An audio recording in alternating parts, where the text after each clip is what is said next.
नवी मुंबई खारघरमध्ये नागरिकांच्या मूलभूत प्रश्नांवर बारकाईने लक्ष देण्यासाठी येणाऱ्या स्थानिक स्वराज्य संस्थांच्या निवडणुकीनंतर आता महापालिकेच्या निवडणुकीसाठी राजकीय समाजसेवकांनी आपली कंबर कसली आहे।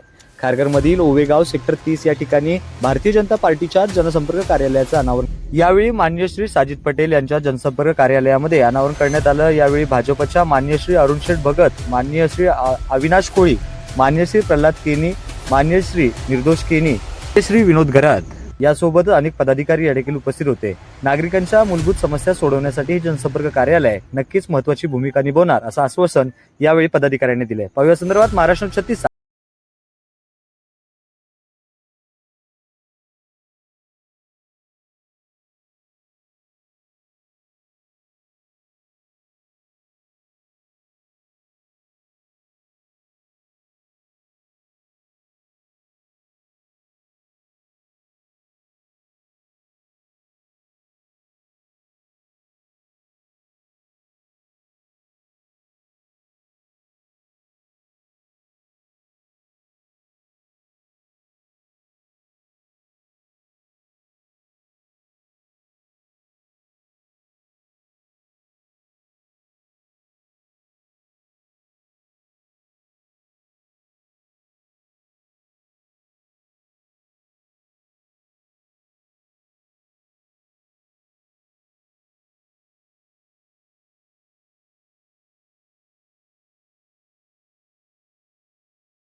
सर, कसं पाहता आज खारघरमध्ये देखील या ठिकाणी ओवेगावच्या ठिकाणी भाजपच्या कार्यालयाचं ओपनिंग झालं, काही दिवसापूर्वी देखील झालं होतं। सतत नवीन नवीन उपक्रम आणि भाजपचा अजेंडा अतिशय उत्कृष्ट आहे, काय म्हणतो?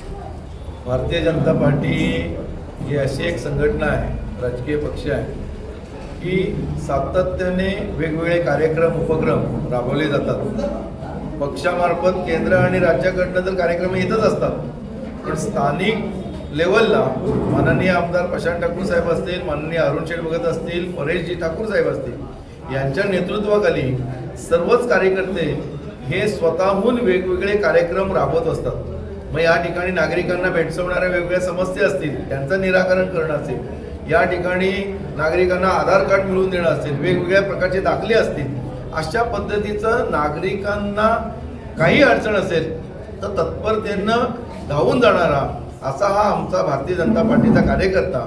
त्याचं प्रत्येक नागरिकाची नाळ ही जुळलेली आहे, कारण सातत्याने या ठिकाणी नवीन कोणी राहायला आलं नवीन वसाहतीमध्ये त्या ज्यांना अडचण असेल त्यांच्यासाठी धावून जाणं असेल, त्यांना मदत करणं असेल आणि इथे असलेल्या सगळ्या नागरिकांबरोबर एक वेगळ्या पद्धतीचा संवाद साधणं हे सातत्याने घडत असतं। आणि म्हणून तुम्ही म्हणाले तसं की याच्या अगोदरही या ठिकाणी जनसंपर्क कार्यालयाचं काढण्यात आलेलं आहे। आत्ता सुद्धा तळोजा फेस 1ला एक कार्यालय झालं, या ठिकाणी एक कार्यालयाचं जनसंपर्क कार्यालयाचं उद्घाटन झालं। नागरिकांची नाळ जुळणं, त्यांच्याशी संपर्क करणं आणि नागरिकांना काही असेल तर त्यांनी आमच्याशी संपर्क करणं, कारण भारतीय जनता पार्टीचा कार्यकर्ता हा सातत्याने या सगळ्याची जोडलेला आहे।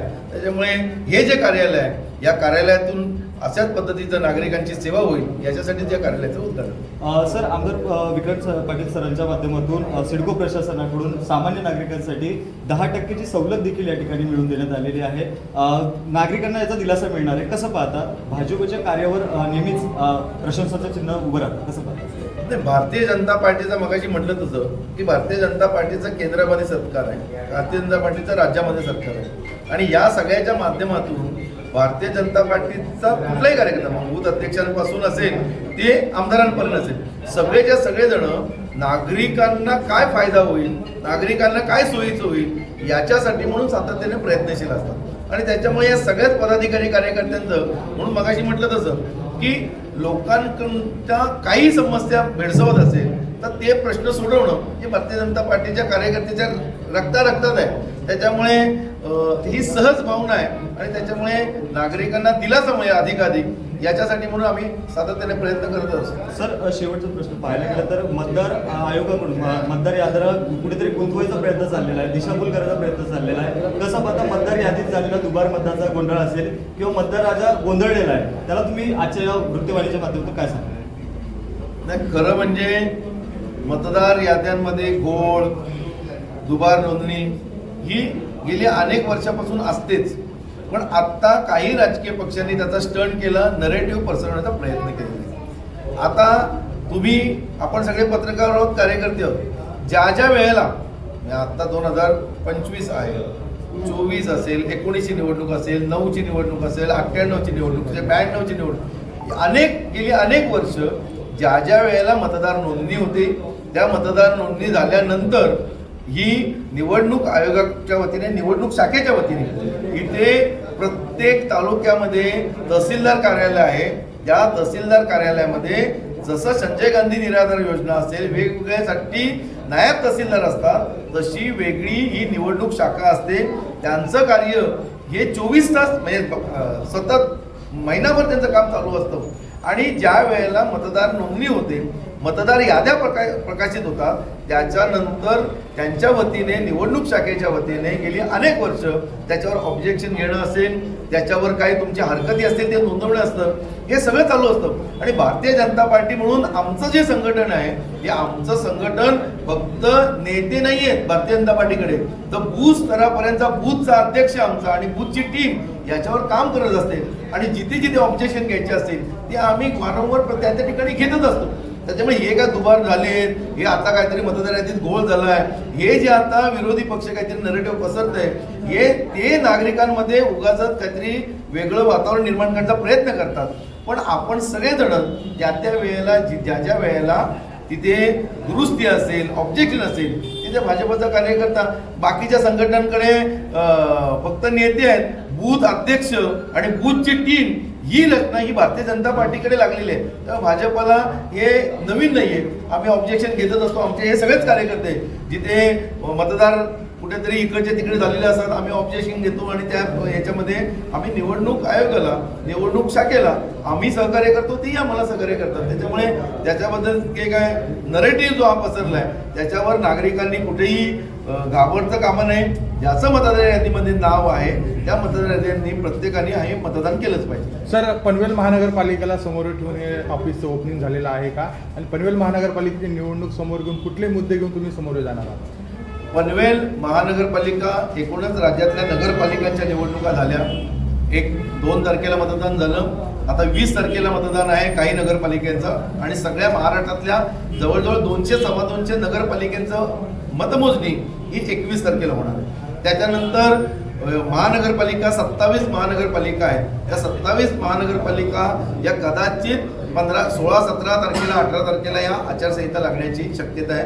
आणि 20 जानेवारीच्या दरम्यान कदाचित मतदान होण्याचं शक्यता, म्हणजे 30-35 दिवसाचं कदाचित तो पिरियड मिळणार आहे आचारसंहितेचा. पनवेल महानगरपालिकेचा जर विचार केला तर पनवेल महानगरपालिकेत स्थापन करावी याच्यासाठी म्हणून माननीय आमदार प्रशांत ठाकूर साहेब असेल यांनी प्रयत्न केले. त्यावेळेला देवेंद्रजी फडणवीस साहेब यांनी सहकार्य केलं आणि 16ला महानगरपालिकेची स्थापना झाली, 17ला त्याची निवडणूक झाली. आणि 17ला महानगरपालिकेची निवडणूक झाल्यापासून ते आतापर्यंत भारतीय जनता पार्टीला गेल्या वेळच्या निवडणुकीमध्ये हे चांगलं यश हे पूर्णपणे नागरिकांनी दिलं होतं. प्रभाग क्रमांक 3चा विचार केला तर प्रभाग क्रमांक 3 असेल, 2 असेल, या ठिकाणी आमचा निसट्टा पराभव झालेला होता. आणि त्या निसट्टा पराभवामुळे या ठिकाणी प्रभाग क्रमांक 3 मध्ये 16-17 पासून ते आतापर्यंत माननीय आमदार प्रशांत ठाकूर साहेब असतील, सभागृह नेते माननीय परेशजी असतील यांच्या नेतृत्वाखाली या ठिकाणचे सगळेच पदाधिकारी, कार्यकर्ते हे सातत्याने लोकांच्या मध्ये जात आहेत, काम करत आहेत. मग या ठिकाणी गटाराचा प्रश्न असेल, रस्त्यांचा प्रश्न असेल, या ठिकाणी उद्यानांचा प्रश्न असेल, या ठिकाणी खेळाचे ग्राउंड असतील, याच्याबरोबर नागरिकांना भेडसावणारे प्रश्न असतील, या सगळ्या बाबतीत आपण भारतीय जनता पार्टी म्हणून सातत्याने घेतो. त्याच्यामुळे आम्ही विकास कामांच्या जोरावर आम्ही मतदारांच्या पुढे जाणार आहोत. गेल्या 17 पासून आतापर्यंत आम्ही जो विकास काम केलेले आहे आणि केंद्रामध्ये भारतीय जनता पार्टी सरकार आहे, राज्यामध्ये भारतीय जनता पार्टी सरकार आहे आणि आता पुन्हा एकदा पनवेल महानगरपालिकेमध्ये भारतीय जनता पार्टी सत्ता येणारच आहे. ट्रिपल इंजिनचं जे सरकार आहे, ट्रिपल इंजिनचं सरकार हे आपण कुठल्याही परिस्थितीत चांगल्या पद्धतीने लोकांची विकास कामं करणार. त्यामुळे विकासाच्या जोरावर आम्ही ही निवडणूक जिंकणार आहोत. सर, मिळालेल्या सूत्रांच्या माहितीनुसार एकीकडे पाहायला गेलं तर भाजप आणि शिवसेना शिंदेगड याच्यामध्ये रस्सीखेचची स्पर्धा जणू सुरू आहे. येणाऱ्या महापालिकेच्या या स्थानिक स्वराज्य संस्थांनंतर या निवडणुकीमध्ये पनवेल महानगरपालिकेमध्ये भाजपचे किती नगरसेवक तरी पण आपल्याला वाटते निवडून येतील? बघा, आज भारतीय जनता पार्टीकडे जवळजवळ 65 नगरसेवक निवडून आलेले आज भारतीय जनता पार्टीमध्ये. म्हणजे भाजपचे गेल्या वेळेला 78 पैकी 51 भाजपचे निवडून आले स्वबळावर आपण निवडून.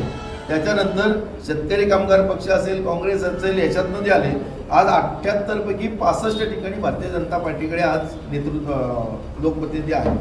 आणि उरलेल्या ज्या 13 जागा आहेत त्या जागांवर आम्ही महायुती म्हणून मित्र पक्षांची आमचा संवाद सुरू आहे. शिवसेनेबरोबर आमचा संवाद सुरू आहे.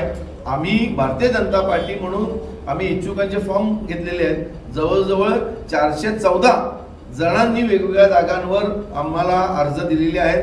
उद्या आणि परवा 2 दिवस याच्या इंटरव्ह्यू होणार आहेत. या सगळ्यांच्या इंटरव्ह्यू झाल्यानंतर जिथे जिथे सगळे आमचे कार्यकर्ते काय झालंय की आत्ता 65 ठिकाणी भारतीय जनता पार्टीचे ऑलरेडी आता नगरसेवक आहेत आणि आम्ही ती जी संख्या आहे ती जी संख्या भाजप म्हणून आम्ही 78 पैकी एखाद दुसरी जागा सोडली तर 75 ठिकाणी भारतीय जनता पार्टीच्या नगरसेवक निवडून येतील, एवढं आमचं पूर्णपणे आम्हाला विश्वास आहे.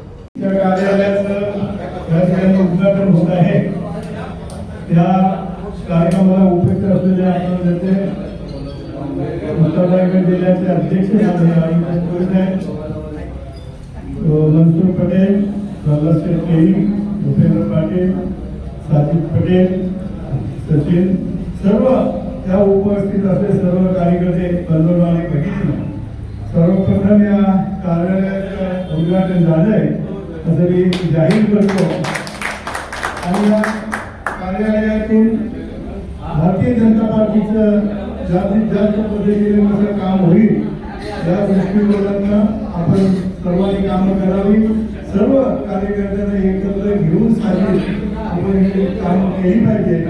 गेल्या वेळेस थोडीशी गडबड झाली, नाही बोललो तरी आपली थोडी गडबड झाली आपल्यामुळं होतं. आता या वेळेला मानसिक चूक अजिबात होता कामा नये या दृष्टिकोनातून आपण सर्व नेते मंडळींनी आणि कार्यकर्त्यांनी सुद्धा चांगल्या पद्धतीचं काम करावं. आमदार प्रशांत ठाकूर साहेबांचं काम आपण सर्व लोकांपर्यंत पोहोचवायचं. देवेंद्र फडणवीसांचं काम करताना या महानगरपालिकेमध्ये ज्यांनी चांगलं काम केलं असे परेश ठाकूर यांचं सुद्धा जे काही काम त्यांनी केलेलं आहे ते सर्व कामं या सर्व जनतेवर मतदारांपर्यंत पोहोचवण्यासाठी आपण सर्वांनी चांगलं काम करावं. विजय हा आपलाच आहे आणि त्याच्यासाठी फक्त आपली मेहनत महत्वाची आहे. आता देशाचे पंतप्रधान नरेंद्र मोदी साहेब आणि मुख्यमंत्री देवेंद्र फडणवीस साहेब आणि आपले दोन्ही आमदार प्रशांत ठाकूर आणि महेश बाली आणि आपले अध्यक्ष की जे सतत कामं करतात. ही मंडळी आता सगळ्यांची नावं घेतली की 24 तासात ते सर्व तास जवळजवळ कामं करण्याच्या मागे असतात आणि म्हणून हा सर्व आपले काही कामं आहेत ती सर्वसामान्य माणसापर्यंत पोहोचूया. प्रत्येक मतदारांना आपण भेटूया आणि आपला विजय पक्का करूया. एवढंच या निमित्तानं तुम्हाला शुभेच्छा देऊन थांबतो. जय हिंद, जय महाराष्ट्र.